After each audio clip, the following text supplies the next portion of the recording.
I'm Celeste Headlee. I am the author of Do Nothing, How to Break Away from Overworking, Overdoing, and Underliving. And I want to talk to you today about work and home life balance.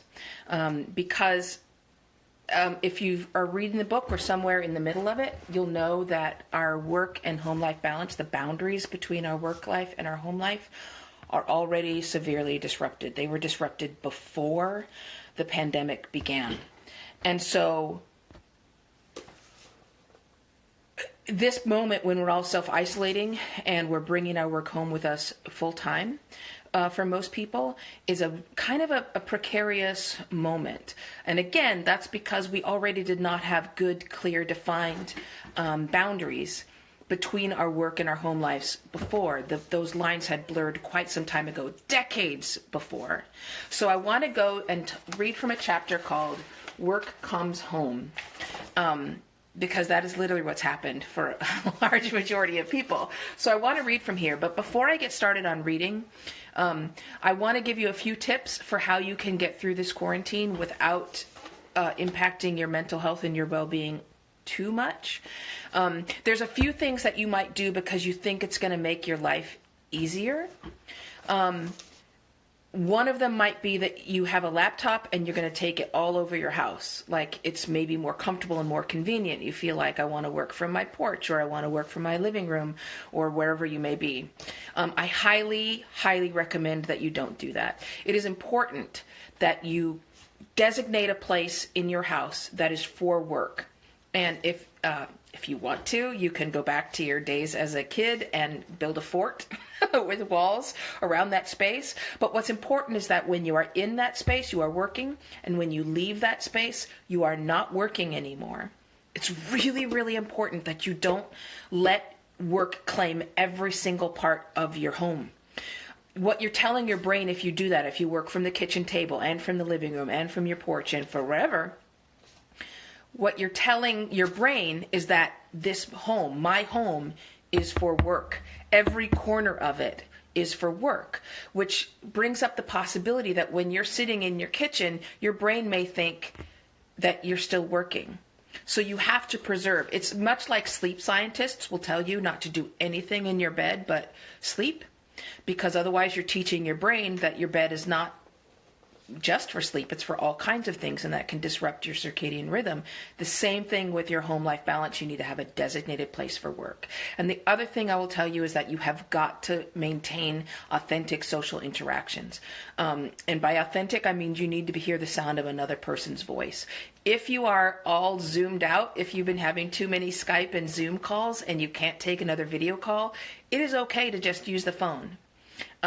As long as you're hearing somebody's voice, that's what's important. But again, the world, globally, we were experiencing a loneliness and social isolation epidemic, and it's extremely bad for your health. Loneliness degrades your internal organs, so you want to make sure that you're getting some kind of social interaction every day. Again, if you're just joining us, I'm Celeste Headlee. I wrote the book, Do Nothing, How to Break Away from Overworking, Overdoing, and Underliving. This is part of a really great effort from Random House to bring you virtual book talks. So take a break, don't multitask while we're talking here, and just breathe, relax. Okay, yeah, I know people are really sick of Zoom calls. It's okay. Use the phone. So again, if you happen to have the book, we're reading from chapter number 5. It's called Work Comes Home. Do you remember the push to set aside quality time with your kids back in the 1900s? Raise your hand if you remember that. I was just out of high school at that time and remember seeing that phrase splashed all over women's magazines at the grocery store and hearing it discussed on TV. One of my college professors shortened it to QT and would say things like, "My office hours end at 3 today. I'm due for a couple hours of QT with my kids." This whole thing was a relatively short-lived fad. In 1997, Newsweek published a cover story called The Myth of Quality Time. I became a parent about a year after that article appeared, when quality time had mostly fallen out of vogue. Hello, Italy. It was a ludicrous idea for me anyway. My fiancé was overseas with the military in Bosnia when my son was born. I was a single parent. Out of necessity, my son came with me everywhere, even to the office when he grew to be a toddler. There was no difference for me between quality time and normal time. When I had a moment to read with him or play a board game, I seized that opportunity. Even though people rarely talk about quality time these days, the concept behind it survives. This idea that you can design an hour with your kids that's so excellent and impactful that it makes up for frequently staying late at work. That's an unspoken principle in many homes. That idea started in the workplace, where managers have long believed they can create an environment that increases the quality of work. Okay, I'm going to pause from the reading, and again, the name of the book is Do Nothing, for just a second to make a comment. Because during this time when so many people are self-isolating, they have this sense that they have to create this very ultimate experience for their kids at home. They're racking their brains to find something to occupy their kids' time every minute of every day. And I really don't think that's necessary. First of all, most likely many parents are ending up doing the schooling at home anyway, and that is already quite a burden for parents. So to then think that you have to also schedule their off time, it's too much. You can relax. It's okay for kids to get bored. It is absolutely okay. You don't have to suddenly hand them a tablet. You don't have to occupy them with the screen. I know they might drive you crazy, but this is true for you as well. Boredom, and this is one of the things that I argue in the book, boredom is a productive and fertile state of mind. When you're bored, you go into what's called the default mode network. Basically, your brain does not like being bored. And so your brain is going to search around for other things to occupy itself with. You're going to be sitting on the couch. You'll feel bored. You'll look around the house. You'll notice stuff, maybe projects that you want to do, maybe projects that you let go quite a while ago. And so you're going to pick them up and you'll find something to do. The same happens with your kids. That's where creativity comes from. It's where innovation comes from. It's from this activity, this focus for your brain on the fact that it doesn't like being bored. It doesn't want to be bored anymore. And so it's going to find things to do. Do not feel like you need to structure your kids' time. You're not particularly helping them. Should you stress about the screens being such a draw for them? You don't need to stress about it, but you need to put limits on it. They shouldn't be on the screen all day. We know that neurologically, we know it cognitively, but also in terms of their emotional well-being, it's a stressor.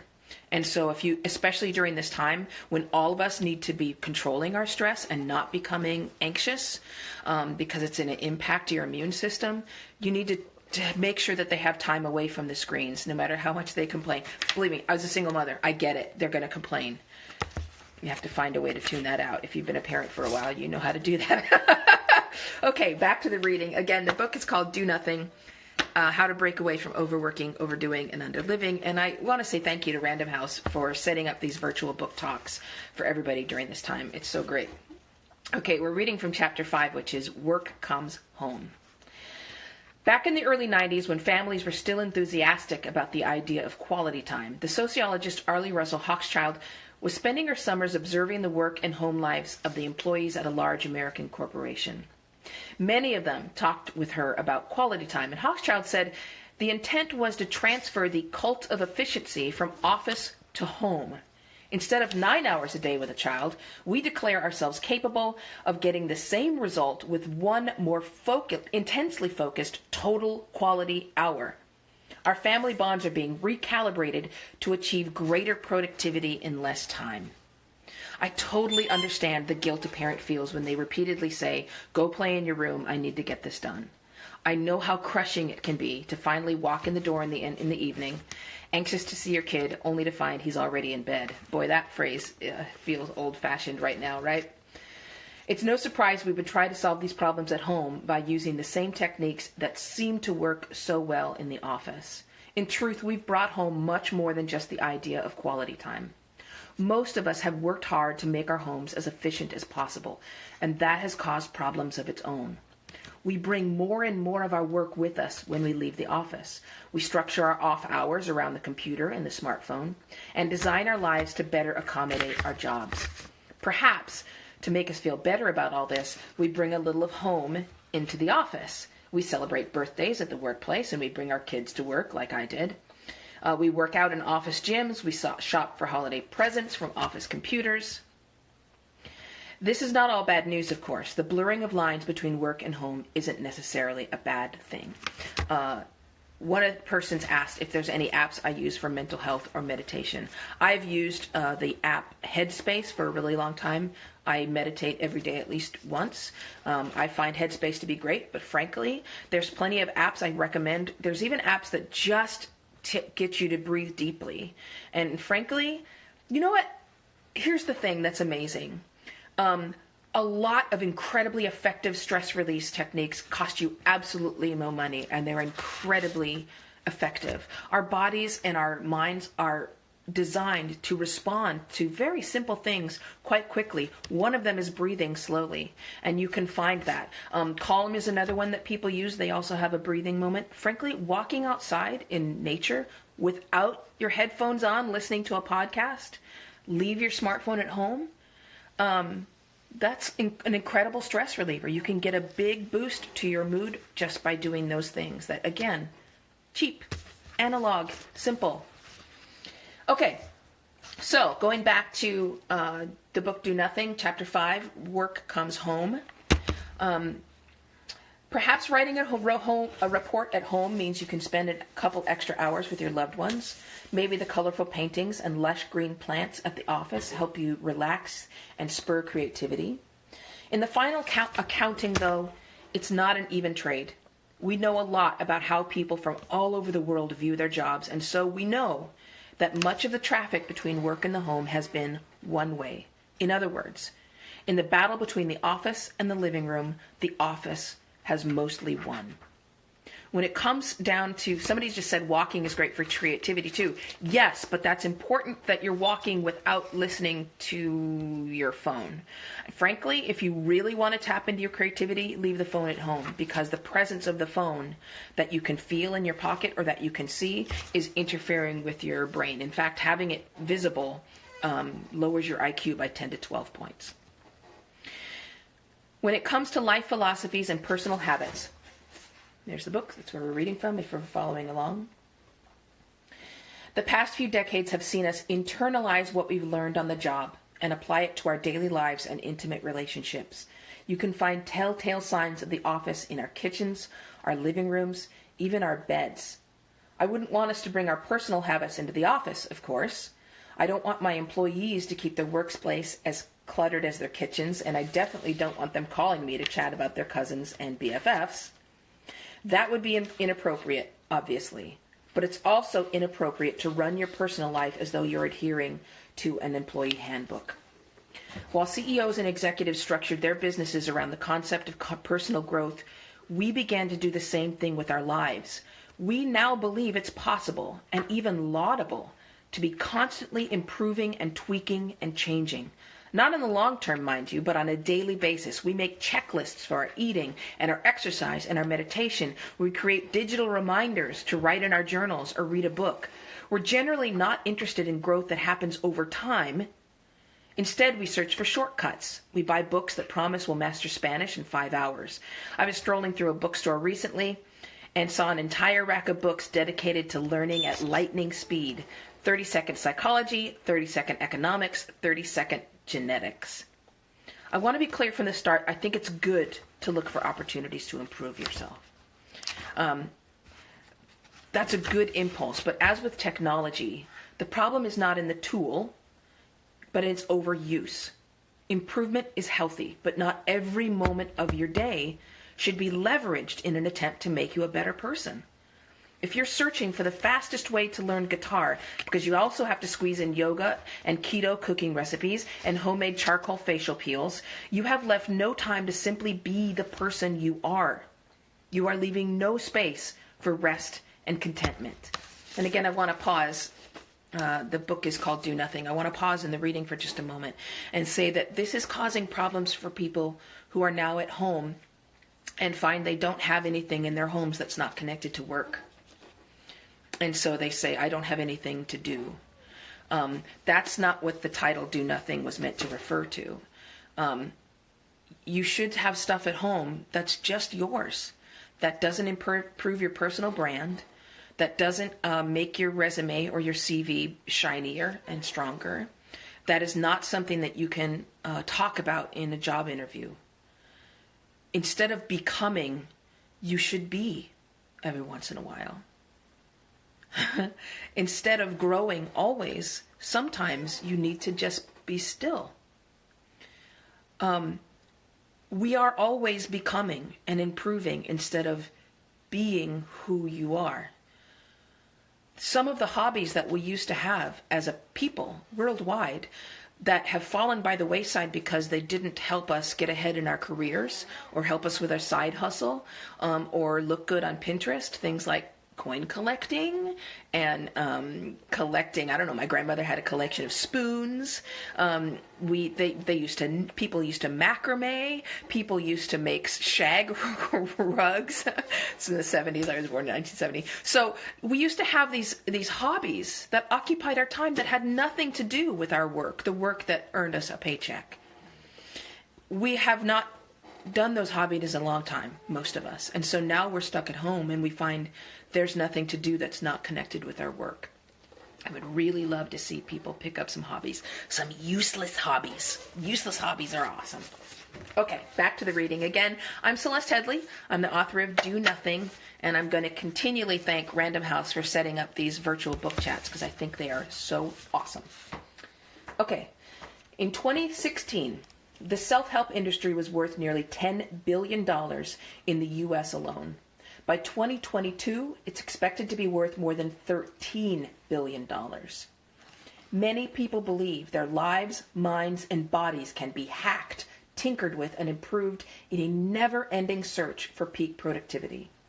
Why just make a cake when you can search through Pinterest and find the best cake recipe with the cutest decoration ideas? Almost no one searches for a good workout routine, instead looking for the ultimate workout. We want the fastest, most efficient method for reaching our goals, hopefully guaranteed by as many 5-star reviews as possible. What I see is that we've taken the bourgeois virtue of hard work or productivity, writes the consultant Andrew Taggart, and applied it to ourselves with ruthless persistence. The word ruthless is well chosen here because I see people exhausting themselves in this pursuit of constant improvement and the most efficient life possible, often based not on what they really want, but on a list of the things successful people do every day. Schedules, apps, eating plans, expensive devices, anything that we believe will save us a little time and make us a little better. One of my friends keeps 4 journals. One for running, one for eating, one for daily tasks, and yet another for gratitude. Individually, the intent of those journals is good, but taken together, it's simply too much. Okay, I'm going to pause for just a second. We're reading from Chapter 5 in Do Nothing, if you have the book with you. Somebody just asked, is social media partially to blame for our inability to do nothing? It is. In fact, there's another chapter in here that's called, Is Tech to Blame? And I sort of run through all the reasons that tech is to blame. But the fact of the matter is that this has been coming societally and culturally since the Industrial Revolution. These have been toxic habits that we've been leaning into for generation after generation. And so if you took the tech away and the social media, it might improve it a little bit, but it wouldn't solve the problem. We would still have this cultural idea that the harder you work, the better a person you are, which means if you're not working, you're a worthless person, right? Like it's your work that gives you value instead of you as an inherent person don't have value all on your own. And you do. You don't need work to make you valuable. Okay, back to the reading. Again, I'm Celeste Headlee. I'm reading from Do Nothing, my new book. And we're on Chapter 5, which is called Work Comes Home. Oftentimes, all these little tweaks and hacks aren't even more efficient. Consider the challenge of taking notes, for example. If you've attended a college course recently, you probably saw a teacher facing a room full of laptops. Most students take notes with their computers, and many working people do the same. We become so focused on doing things more quickly that we lose sight of what's actually being accomplished. If you're getting down every word a professor says but understanding very little of the lecture, you're going to have a tough time passing the class. So what is your real goal? Quickness and efficiency, or thoroughness and deep understanding? I always take notes in longhand now, but since I love trees, I don't use paper. I found a tablet on which I write in cursive, and then it converts my longhand notes into text in a Word document. I never get a full transcription of what I've heard, just the gist, but the act of having to decide what to write down helps me remember the material. I want to stop for a moment because a really common question I've been getting is what tablet I use. I use the Remarkable tablet, which really feels like I'm writing on paper, but frankly there's tablets like the Surface tablet and others that do much the same thing, where you can write in longhand on your tablet and then it'll automatically become a Word document, so you're not losing any of your time. Highly recommended. You can save trees and understand the material. Again, I'm Celeste Headlee. We're reading from the book, my new book, Do Nothing, and Random House has set up a whole bunch of these events with authors to talk about their books. It's a great way to take a break from your quarantine, and you should take a look at the schedule because there's all kinds of awesome authors coming up. We adopt the illusion, Andrew Taggart says, that personal productivity is itself the end of suffering, or is itself happiness, when in actuality the aim of personal productivity is to enable the work society to continue. The truth is that we are its tools. In other words, we use laptops because we think recording 80% of what's said is inherently better than getting only 50%. We strive to achieve peak productivity, but forget that it's taking us further from our ultimate goal, which is learning. I don't believe that if left to our own devices, we would naturally seek to work long hours and search for peak productivity in everything we do, including doing laundry and playing games and reading novels. There is a wealth of historical data that suggests we prefer a balance of leisure and toil. But we've been convinced through more than 200 years of propaganda that inactivity is the same as laziness, and that leisure is a shameful waste of time. If you think I'm using the word propaganda metaphorically, you're wrong. So earlier in the book, I tracked back the history of the Protestant work ethic and the industrial complex, what Andrew Taggart calls our work society. And so we're going to pick up the historical timeline, and we'll dial it back to the 1920s. The battle over work hours was still being fiercely fought throughout the industrialized world, but the workers were winning. The punishing days of the 19th century were far behind us, and work days were getting shorter and shorter in most industries. There seems to have been a realization among employers that they couldn't win a direct fight, so they used more subtle tactics learned during World War I.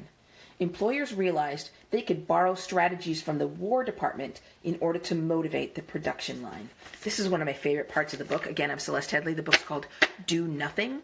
And we just heard from a bookseller, Source Booksellers. This is a great moment to remind you that booksellers are struggling. We love our books. Hashtag Books Connect Us.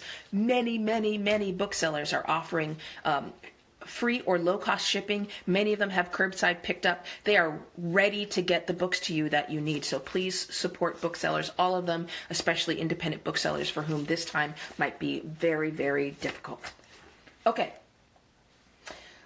Again, back to the propaganda techniques that employers learned during World War I. A young Austrian immigrant had spent the war working for the Committee on Public Information, CPI, engaging in what he called psychological warfare. The Cornell graduate was tasked with building public support for the war in the U.S. and overseas, and he was very good at it. Edward Bernays would later say he learned an invaluable lesson while at the CPI office.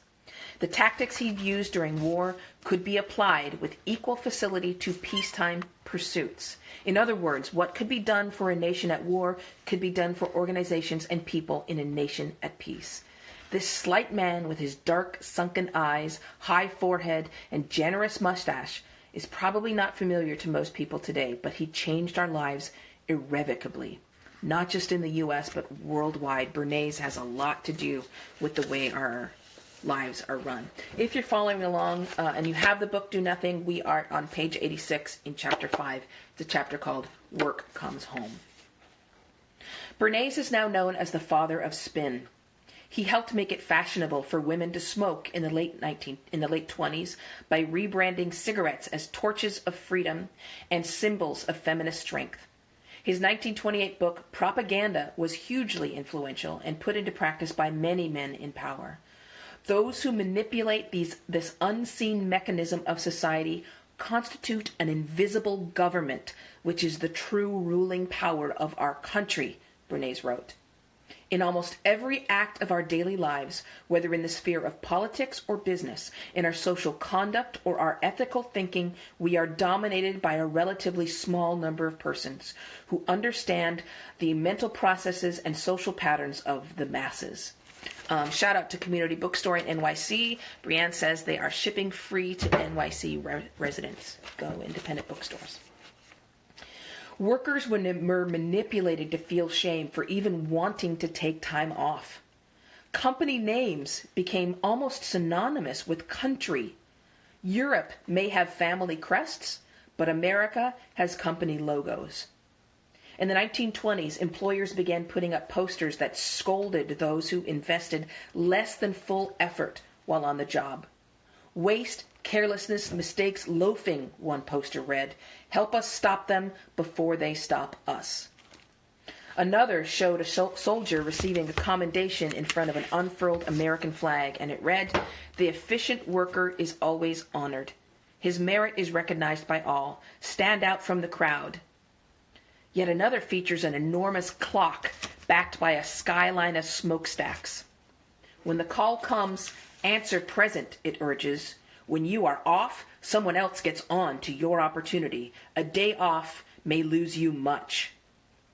These were daily affirmations created by employers, drilling into workers' minds the principles that most benefited the company.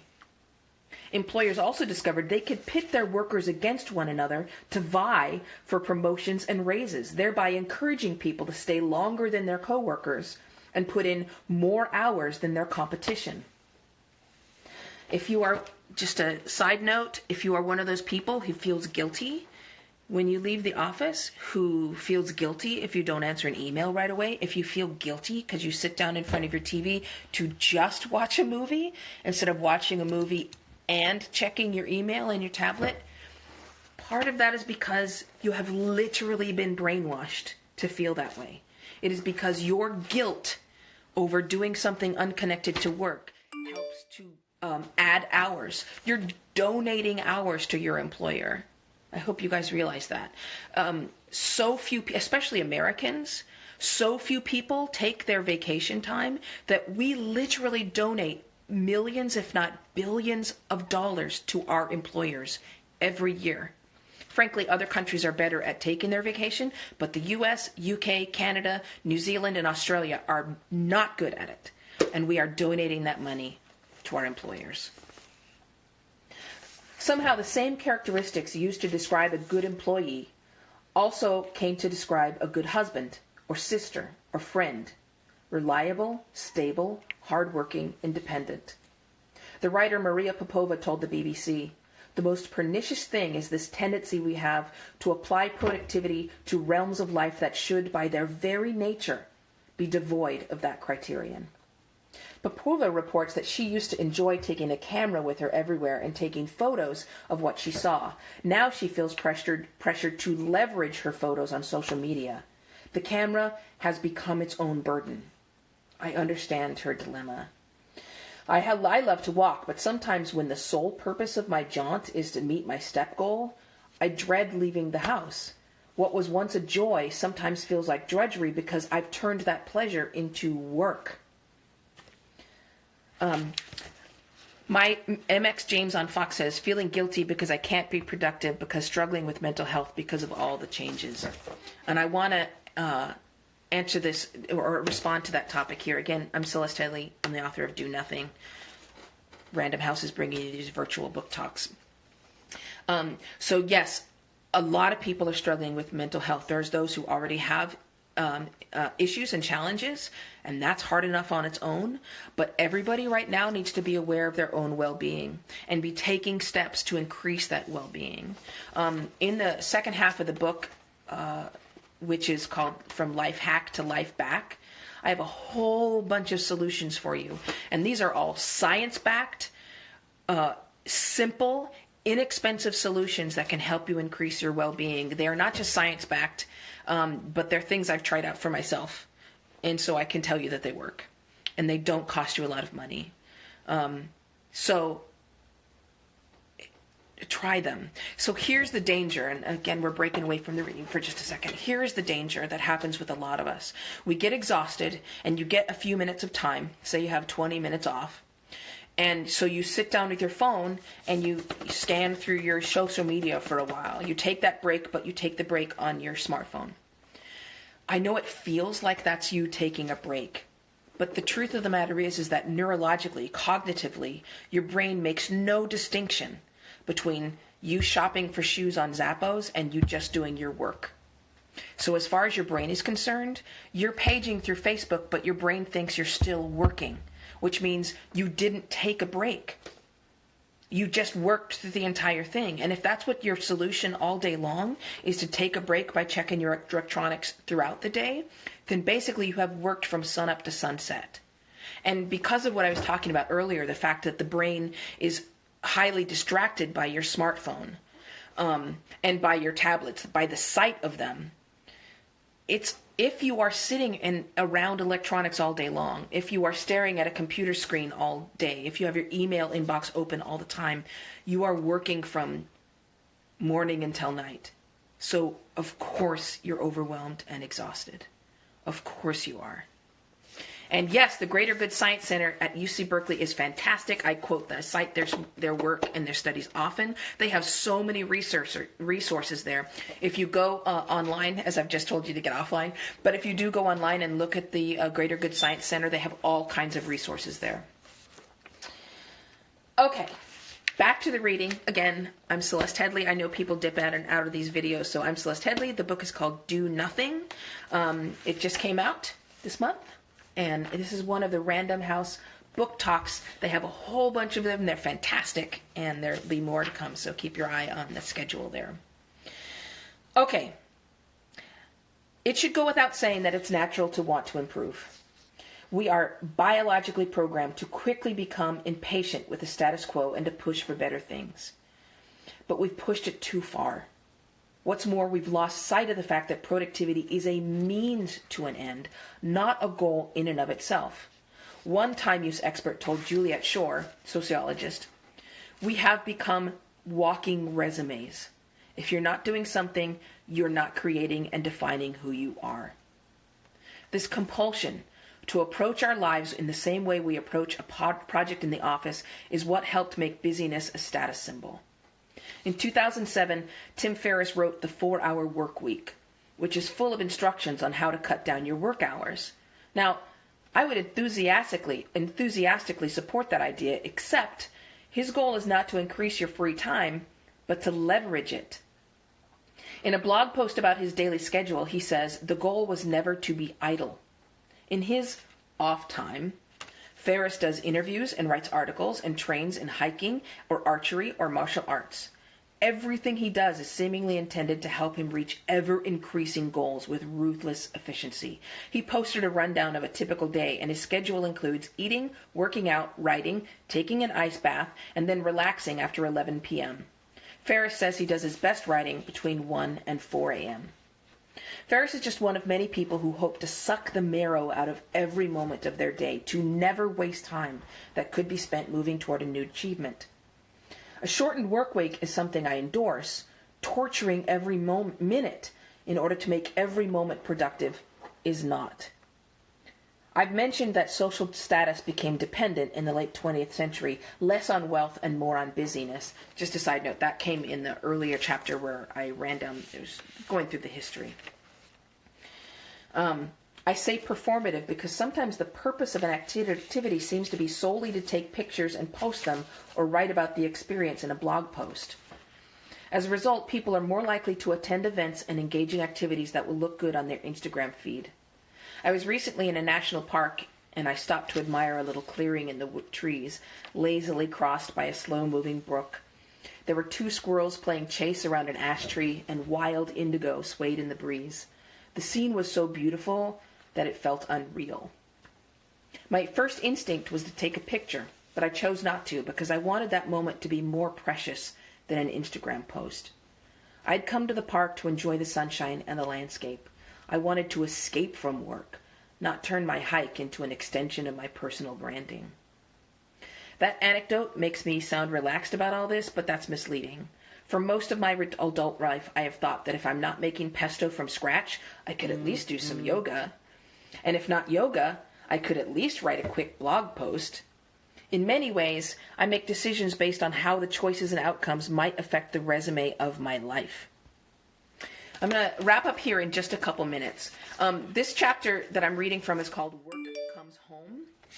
Highly recommended because it might give you some context as to some of the struggles that we're having as we, most of us, deal with quarantine and self-isolation. But frankly, again, I started this book 3 years ago. These are things that existed and troubled us before the pandemic, and they will continue to trouble us after the pandemic. I'm Celeste Headlee. The name of the book is Do Nothing. And again, take a look at Random House's schedule. They have more of these. But my last bit of actionable advice for you before we end up this book talk, and that is to choose a time per day when you're going to be on social media or check your email. So instead of treating social media and your email inbox like it was a bucket of popcorn at the movie theater that you just keep eating from mindlessly, choose the times of day when you're going to check it. Do you really need to check Twitter all day long, or could you check it in the morning, at night, and leave the rest of your day free from it? Do you really need to check email every time you have a free moment, or could you check it once an hour? There's very few emails that are so important, so urgent, that they have to be answered in less than 60 minutes. So choose your times. I don't want you to get rid of your electronics. I want you to be intentional about them and be aware of how you're spending your time. And most of all, be kind to yourself. This is a tough time for everybody, and you got to find the things that work for you. Find the things that actually reduce your stress, that actually make you feel a little better and lift your mood, and do those things. And I don't care if they've been recommended by the most successful executives in the world. If they work for you, they are right. Thank you so much for coming and spending your time with me. One last time, the name of the book is Do Nothing, How to Break Away from Overworking, Overliving, and Overdoing and Underliving. I'm Celeste Headlee. Thank you to Random House. Thank you to all the independent booksellers, and thanks to the readers.